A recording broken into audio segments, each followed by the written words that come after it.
नमस्कार दोस्तों, solar energy forever में आपका एक बार फिर से स्वागत है। और आज की इस वीडियो में हम बात करने वाले हैं कि आपके घर के लिए कितना बड़ा सोलर सिस्टम आपको चाहिए कि आपकी जो ज़रूरत है वो पूरी हो जाए। बहुत सारे लोगों को यहीं पे कन्फ्यूज़न हो जाती है कि उनके घर में अगर वो सोलर सिस्टम लगवाना चाहते हैं तो उनको कितना बड़ा सिस्टम लगवाना चाहिए, या सिस्टम लगवाने से पहले किन किन बातों का ध्यान रखना चाहिए ताकि इन फ्यूचर उनको कोई भी प्रॉब्लम ना आए। तो इसी बारे में हम इस वीडियो में डिस्कस करने वाले हैं। आपके सभी सवालों के आज मैं इसमें जवाब देने की कोशिश करूंगा ताकि इससे रिलेटेड आपको कोई भी डाउट ना रहे। तो सबसे पहले हम बेसिक बात करते हैं कि जो सोलर सिस्टम होता है वो कौन कौन से टाइप का होता है, जो कि मैं पहले एक डिटेल वीडियो में बता चुका हूं। अगर आप वो डिटेल में जानना चाहते हैं तो वो वीडियो देख सकते हैं। आज मैं आपको सिर्फ थोड़ी थोड़ी इनके बारे में दोबारा से बता देता हूं। तो अगर आपके यहाँ पे सारा दिन लाइट रहती है, बिजली रहती है, सिर्फ आपको बिजली का बिल कम करना है तो आप ऑन ग्रिड सोलर सिस्टम लगवा सकते हैं, जो कि आपको सस्ता पड़ेगा और उसमें कोई भी बैटरी का सिस्टम नहीं होता है, इसलिए उसकी कॉस्ट वो ऑफ ग्रिड के मुकाबले कम होती है और आपका जो बैटरी का कॉस्ट है वो भी बच जाता है। तो आपको सिर्फ बिल कम करना है तो इसके लिए आपको ऑन ग्रिड सोलर सिस्टम लगवाना चाहिए। और दूसरा होता है ऑफ ग्रिड, जहां पर दिन के समय में बिजली बहुत कम आती है वहां के लिए ऑफ ग्रिड सोलर सिस्टम होता है। तो वहां पे अगर दिन में आप कोई भी अप्लायंस चलाना चाहते हैं तो अपने इन्वर्टर के ऊपर बड़ी ही आसानी से चला सकते हैं अगर आपने ऑफ ग्रिड सोलर सिस्टम लगवाया है तो। तीसरा होता है हाइब्रिड। तो hybrid solar system on grid और ऑफ ग्रिड की दोनों की तरह काम करता है। अगर आपके यहाँ पे दिन के समय में बिजली 5 से 6 घंटे आती है और उसके बाद में आपको बैकअप की ज़रूरत पड़ती है तो आप वो हाइब्रिड सोलर सिस्टम भी लगवा सकते हैं। इसमें होता क्या है कि अगर आपका सोलर सिस्टम ज़्यादा बिजली बना रहा है दिन के समय में तो आपकी वापस ग्रिड में चली जाती है, जिससे कि आपका बिजली का बिल कम हो जाता है और इलेक्ट्रिसिटी जाने के बाद में आपको बैटरी बैकअप भी मिल जाता है। तो जो तीनों सिस्टम हैं वो अपनी अपनी ज़रूरत के अनुसार ही आपको खरीदना होगा। और अब बात करते हैं कितना बड़ा आपको सोलर सिस्टम लगवाना चाहिए। यहाँ पे मैं आपको लोड कैलकुलेशन वाला मेथड नहीं बताऊंगा कि आपको पहले अपने सारे उपकरणों का जो लोड है वो कैलकुलेट करना है। उसमें यहाँ पे दिक्कत आ जाती है कि जो हम अपने अप्लायंस है, यानी कि पंखे हो गए, कूलर हो गया, फ्रिज हो गया, ये फिक्स टाइम तक नहीं चलाते हैं।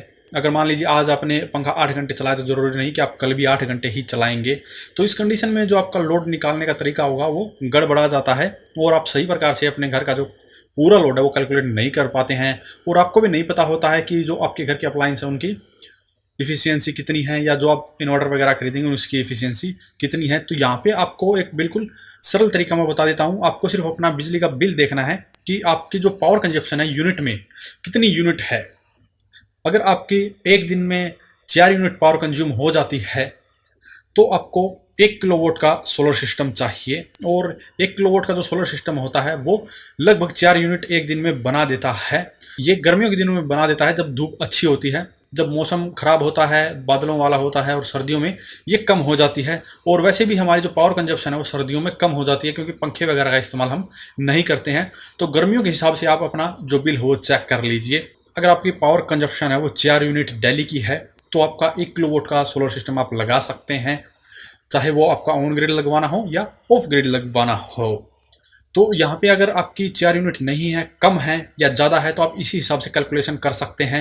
अगर आपकी 2 यूनिट है तो 500 वाट का आपको सोलर सिस्टम चाहिए, और अगर 4 से 8 है तो 2 किलोवाट का चाहिए। ऐसे आप कैलकुलेशन बड़ी ही आसानी से कर सकते हैं। अगर फिर भी आपको कोई दिक्कत आ रही है तो आप हमसे कोई भी सवाल वीडियो के कमेंट बॉक्स में पूछ सकते हैं, हम आपकी पूरी पूरी सहायता करने की कोशिश करेंगे। तो यहाँ पे हम उदाहरण मान लेते हैं कि आपको 1 किलोवाट का सोलर सिस्टम लगवाना है।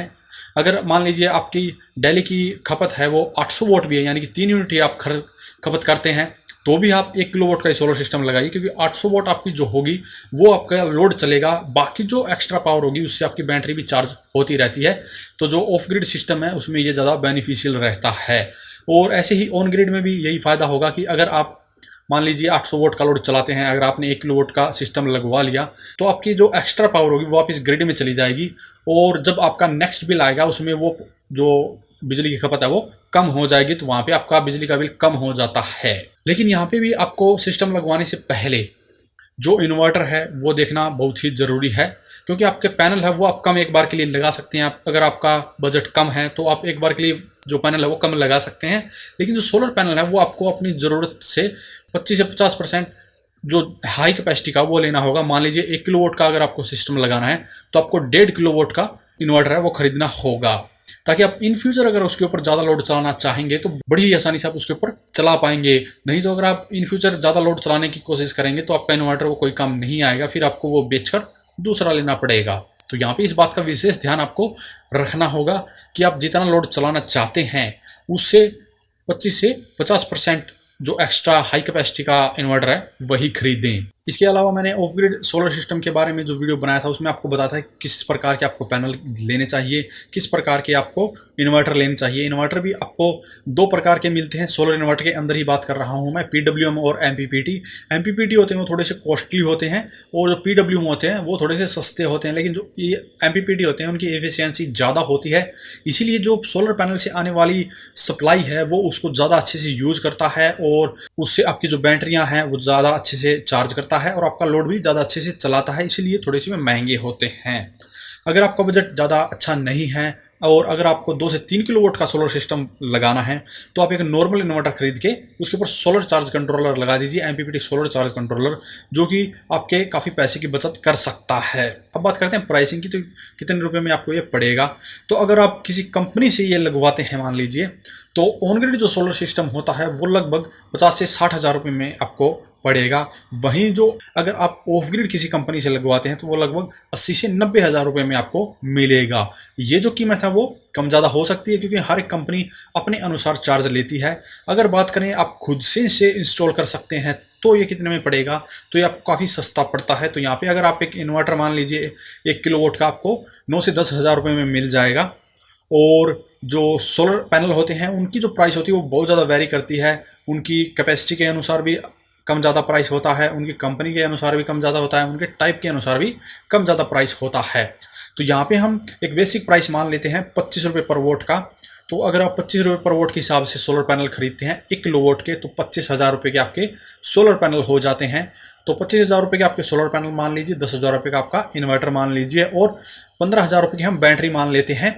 अगर बैटरी आपको छोटी खरीदनी है तो आप छोटी भी खरीद सकते हैं और अगर बड़ी खरीदनी है तो बड़ी भी खरीद सकते हैं। 10 हज़ार से 18 हज़ार के बीच में आपको बैटरी मिल जाती है और यहाँ पे हम जो बेसिक प्राइस है वो 15 हज़ार रुपये मान लेते हैं।